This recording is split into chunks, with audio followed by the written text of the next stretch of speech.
नमस्कार friends. Pallavi edutech channel में आप सबका स्वागत है। आज 19 मार्च है और आज हम लोग देखेंगे 17 और 18 मार्च को जो भी घटनाएं घटी है और उनसे जो हमारे लिए करंट अफेयर के प्रश्न बनते हैं, जो किसी भी कंपटीशन एग्जाम के पॉइंट ऑफ व्यू से इम्पोर्टेंट है, वो सब हम लोग आज देखने जा रहे हैं। तो चलिए बढ़ते हैं आगे। लेकिन उससे पहले हम लोग जानेंगे कि पिछले वीडियो में हमने आपसे जो प्रश्न पूछा था उसका क्या जवाब है। उस प्रश्न को देखने से पहले अगर आप लोग नए हैं चैनल में तो सब्सक्राइब कीजिए, अपने फ्रेंड्स में शेयर कीजिए। तो चलिए, पिछले वीडियो में हमने आपसे प्रश्न पूछा था कि हाल ही में आई रिपोर्ट के अनुसार स्वतंत्रता के बाद में महिला साक्षरता दर कितने प्रतिशत बढ़ी है। ऑप्शंस थे आपके सामने: ए 7%, बी 11%, सी 9% या डी इनमें से कोई नहीं।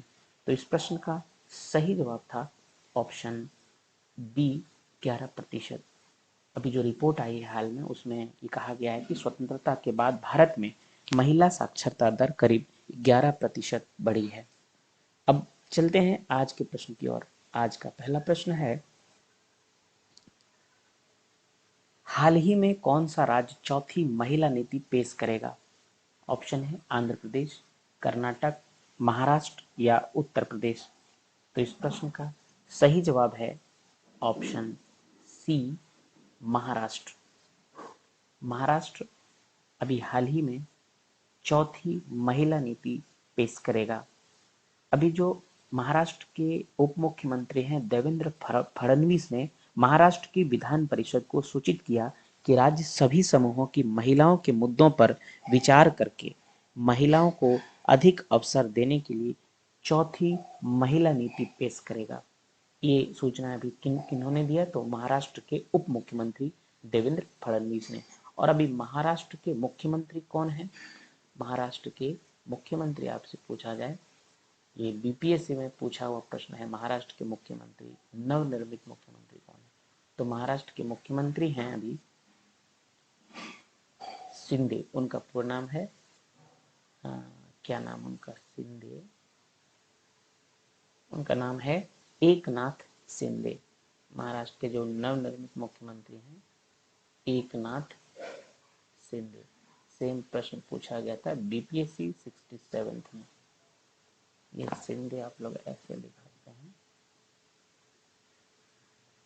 एकनाथ शिंदे, ये महाराष्ट्र के मुख्यमंत्री हैं अभी। अब बढ़ते हैं अगले प्रश्न की ओर। अगला प्रश्न है, हाल ही में कहाँ भिखारी मुक्त शहर पहल शुरू की गई है।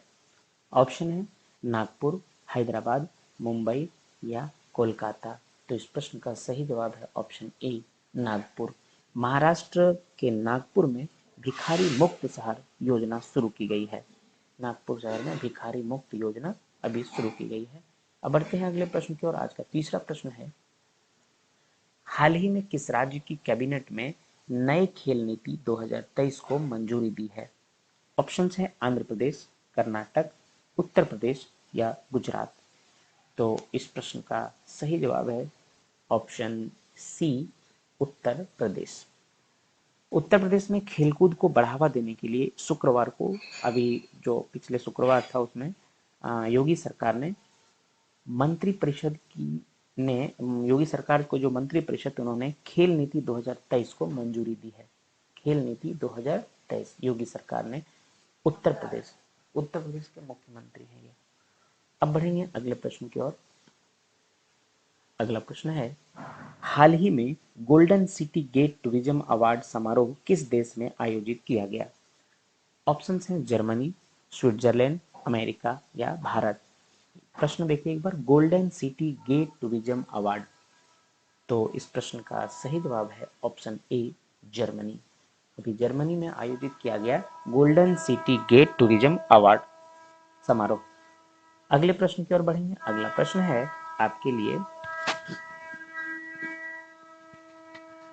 अगला प्रश्न है, हाल ही में रेलवे द्वारा किस रेलवे स्टेशन पर अपनी तरह का पहला ट्रांस टी स्टॉल स्थापित किया गया। ऑप्शन है Guwahati railway station, Chennai railway station, Lucknow railway station या बेंगलुरु रेलवे स्टेशन। तो इस प्रश्न का सही जवाब है ऑप्शन ए, गुवाहाटी रेलवे स्टेशन। अभी हाल ही में गुवाहाटी रेलवे स्टेशन पर रेलवे ने अपनी तरह का पहला ट्रांस टी स्टॉल स्थापित किया। Trans tea stall Guwahati railway station. अगले प्रश्न की ओर बढ़ेंगे। अगला प्रश्न है, कौन सा देश यूक्रेन को फाइटर जेट देने वाला पहला नाटो सदस्य होगा? ऑप्शन है इंग्लैंड, पोलैंड, रोमानिया या डेनमार्क। तो इस प्रश्न का सही जवाब है ऑप्शन बी, पोलैंड। पोलैंड जो है अभी यूक्रेन को फाइटर जेट देने वाला पहला नाटो सदस्य होगा। काफी कंट्री ने उनको मदद की है, लेकिन नाटो में से पहला ऐसा देश, नाटो देशों में से पोलैंड ऐसा पहला देश है जो उन्हें रूस के खिलाफ युद्ध में फाइटर जेट देगा। अगले प्रश्न की ओर बढ़ेंगे। अगला प्रश्न है, हाल ही में नेपाल के तीसरे उपराष्ट्रपति कौन चुने गए हैं? ऑप्शन है पुष्प कमल दाहाल, रामचंद्र पौंडेल, राम सहाय प्रसाद यादव या अजीत नाथ। तो इस प्रश्न का सही जवाब है ऑप्शन सी, राम सहाय प्रसाद यादव। अभी हाल ही में नेपाल के तीसरे उपराष्ट्रपति चुने गए हैं, राम सहाय प्रसाद यादव। अच्छा, आपसे प्रश्न पूछा जा सकता है कि अभी नेपाल के राष्ट्रपति कौन है? नेपाल के राष्ट्रपति पूछा जा सकता है, तो नेपाल के जो अभी नए राष्ट्रपति हैं वो हैं रामचंद्र पौंडेल। नेपाल के राष्ट्रपति कौन है? रामचंद्र पौंडेल। नेपाल से एक बहुत इंपॉर्टेंट प्रश्न पूछा जाता है हमेशा कि सार्क का मुख्यालय, सार्क का मुख्यालय, सार्क देशों, सार्क सार्क देशों का, इसको इंग्लिश में बोलते हैं SARC, सार्क देशों का मुख्यालय कहाँ है?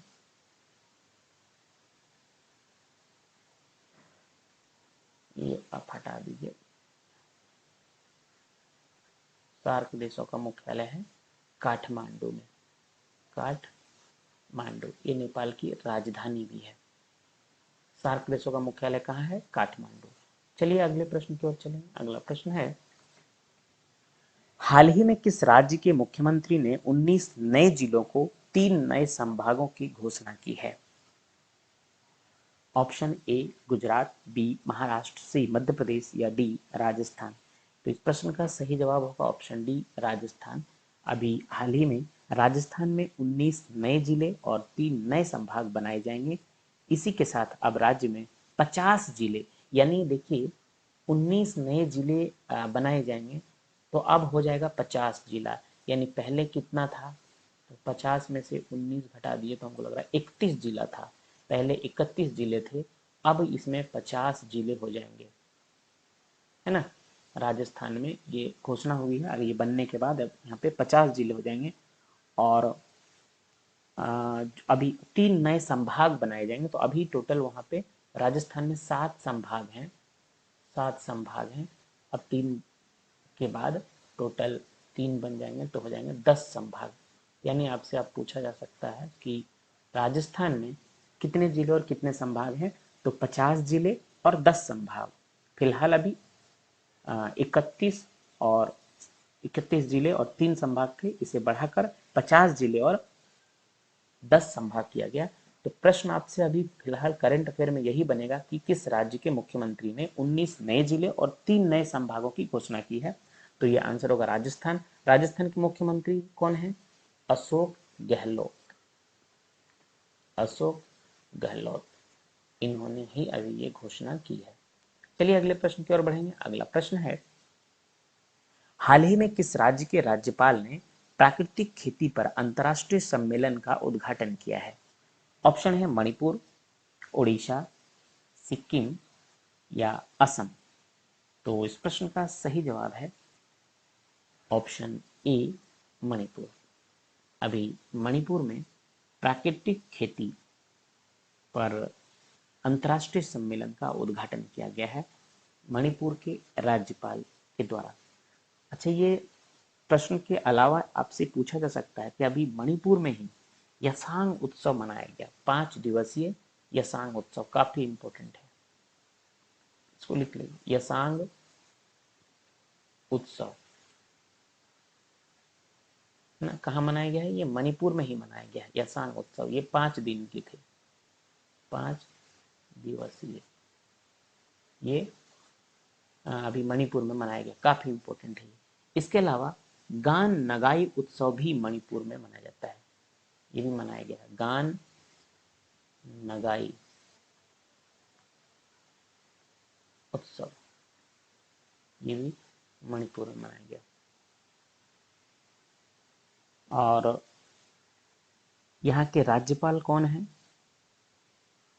मणिपुर के राज्यपाल, आपको उसका नाम बताना है, तो मणिपुर के राज्यपाल का नाम आप कमेंट बॉक्स में हमें बताइए जरूर।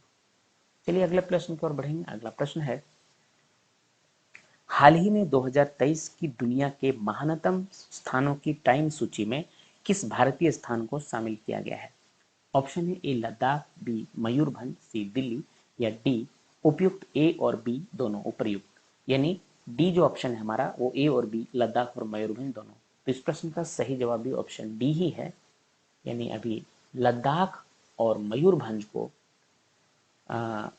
दुनिया के महानतम स्थानों की टाइम सूची में शामिल किया गया है। ये दो भारतीय स्थान शामिल है उसमें, लद्दाख और मयूरभंज। चलिए आगे बढ़ते हैं। अगला प्रश्न है, ये प्रश्न आपके लिए है, इस प्रश्न का जवाब आपको देना है। कमेंट बॉक्स में इस प्रश्न का जवाब आप जरूर दीजिए। प्रश्न है, हाल ही में किसने the man behind the universe नामक पुस्तक लिखी है?